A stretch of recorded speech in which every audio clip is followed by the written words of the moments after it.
네, 오늘 TV 의료 분쟁 차트에는 장성한 아들을 잃고 억울함을 호소하는 부모님의 사연입니다. 어떤 사연이죠, 변호사님? 네, 건강했던 20살 아들이 의식을 잃어 대학병원 응급실에 갔다가 이틀 만에 사망한 사건인데요. 예. 부모는 응급실 의사의 대응에 문제가 있다고 주장하고 있습니다. 아들을 가슴에 묻은 지 겨우 20여일이 지났습니다. 자식을 앞세운 부모의 고통이 다 그렇지만 아들의 나이 고작 20살, 한창 청춘을 만끽할 아들이 이곳에 잠들어 있다는 사실을 생각하면 가슴이 더욱 찢어집니다. 네.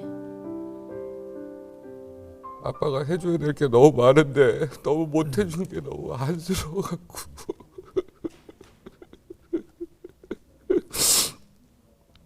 미안해 현준아, 미안해. 아빠가 조금 더 신경 썼어야 되는 건데 미안해.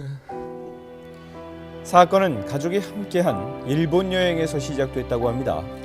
배를 타고 여행하는 내내 아들은 평소와 달리 음식을 먹지 못하고 계속 물만 찾는 이상 증세를 보였다는데요. 네.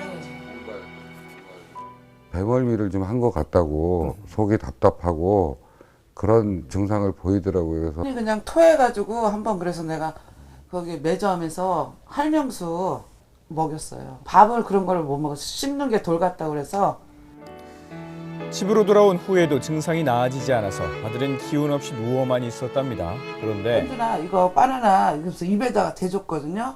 의식이 없더라고. 그래서 이거 아니다 싶어가지고 119를 부른 거죠 제가. 여행에서 돌아온 다음 날 갑자기 의식을 잃은 아들은 바로 대학병원 응급실로 실려갔지만 병원에 처치를 받은 지 이틀도 안 돼서 목숨을 잃었습니다. 원인은 바로 급성 췌장염이라는 병이었다는데요. 네. 애니메이션 작가의 꿈을 키워왔지만 어려운 가정 형편 때문에 대학 진학을 미루고 꿈도 잠시 접어뒀던 착한 아들이 이렇게 돌연 떠난 이유가 부모는 석연치 않습니다. 우리 착한 현준이가 뭔가 좀 억울한 부분이 좀 있으면은 억울한 부분은 좀 풀어줘야 되겠다. 그거 하나 외에는 없어요. 급성 췌장염이라는 게 뭐죠? 예, 그림을 보면서 설명을 드리겠습니다. 예. 우리 몸의 소화기관을 보시면 십이지장 쪽하고 위 뒤쪽으로 췌장이라는 장기가 있게 됩니다. 예. 이 췌장이라는 장기에 염증이 생겨가지고 제때 처치가 안 돼서 어떤 시기를 놓치게 되면 치사율이 30% 정도 되는 그런 병으로 되어 있습니다. 이 사안에서는 지금 젊은이가 죽었단 말입니다. 사망 원인이 어디에 있다고 보시나요? 간호 기록을 보시면 예. 이 BST라고 써 있는 것이 혈당 검사입니다.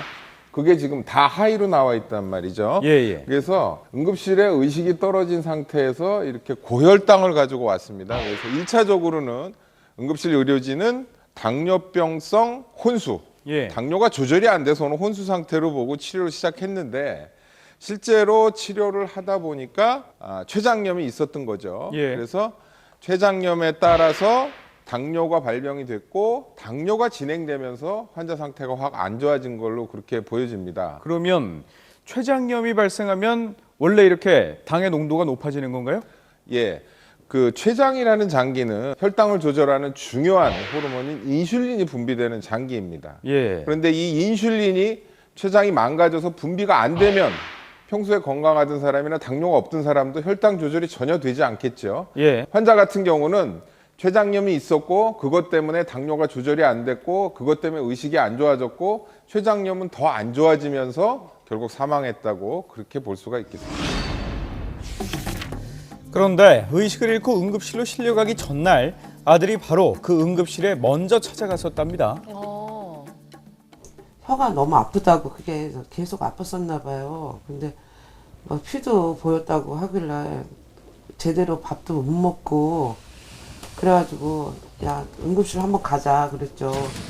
마침 일요일이라 문연병원이 없어 그 응급실로 향한 것이라는데요. 네. 의사랑 간호사랑 혀만 이렇게 살짝 보더니 피가 출혈 나는 것도 아니고 그러니까 여기서 해줄 게 없다고 다음날 이비인후과 가면은 그 혀 다 이렇게 지져준다고 그러더라고요. 그래서 그냥 가시라고. 아무런 처치를 받지 못하고 집으로 돌아온 아들이 갑자기 의식을 잃고 중환자가 되어 다시 응급실로 실려갔다는 거죠. 검사 조금만 해줬더라도 우리 아들한테는 그게 골든타임이라고 생각을 하거든요.